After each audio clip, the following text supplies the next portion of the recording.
Subscribe now and press the bell icon. Never miss an update.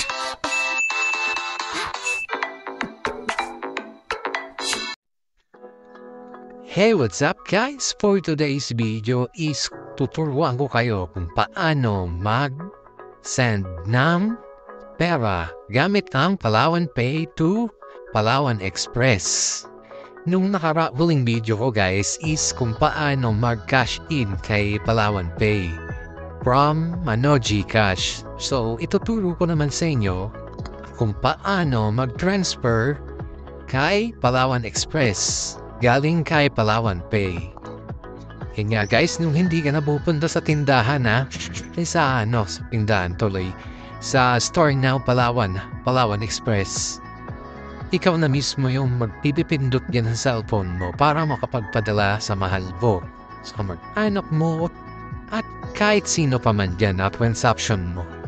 Yung walang GCash, pwede mo na siyang padalhan gamit ang Palawan Pay to Palawan Express. Napakadali na guys, diba?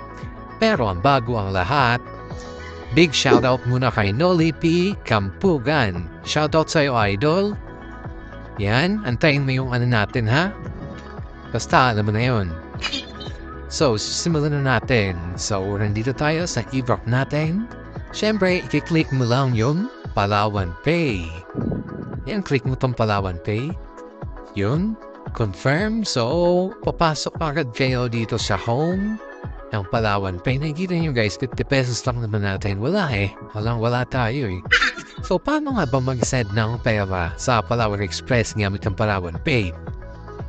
So, tatap mo lang tong Send Money. Yan. Click na yung Send Money. May nakikita kayo dyan guys na tatlo. Pwede kayong mag-Palawan Pay to Palawan Pay. Magsisend kayo sa isa't isa para hindi na dumaan kay GCash. Walang charge yan Itong Palawan Pay, Palawan Express branch. Pwede rin sa ibang bangko katulad ng BDO, Land Bank. Ito other e-bank or online. And guys, so ang pipindutin natin dyan is to Palawan Express branch. Kasi nga magpapadala tayo, diba? Nang GCash kasi siya hindi siya GCash user. Kaya dito tayo sa branch. So, ang requirements lang ito is one valid ID lang, pag nag-claim kayo sa Palawan. So, click na natin ang Palawan Express branch. Yan. Enter receiver number. Ilalagay mo daw dito yung receiver number, Hindi yung number mo, Receiver number. 60909. Yan, Yeah, ulang ka.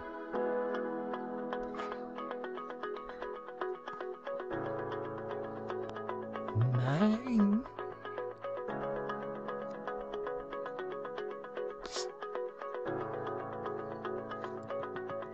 Kalimutan ko yung number ko. So, example lang to guys 09 9 9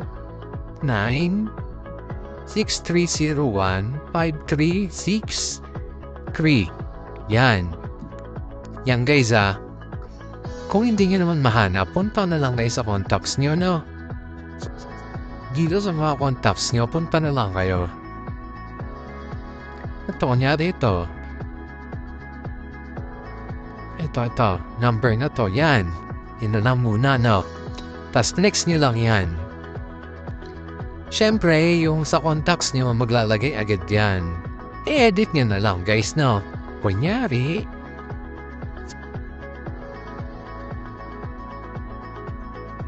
Jose, middle name,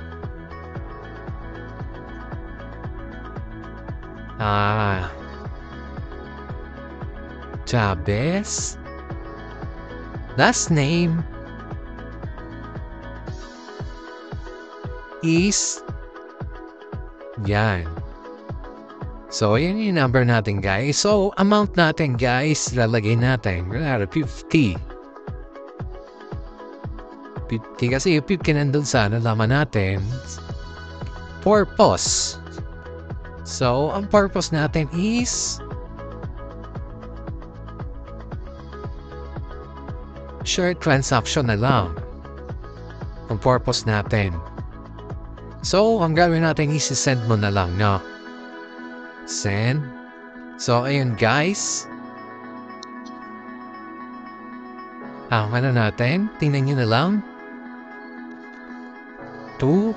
Yan, i-check nyo. Please make sure that information entered is correct. Palawan ka na Tulbers. The transactions once complete.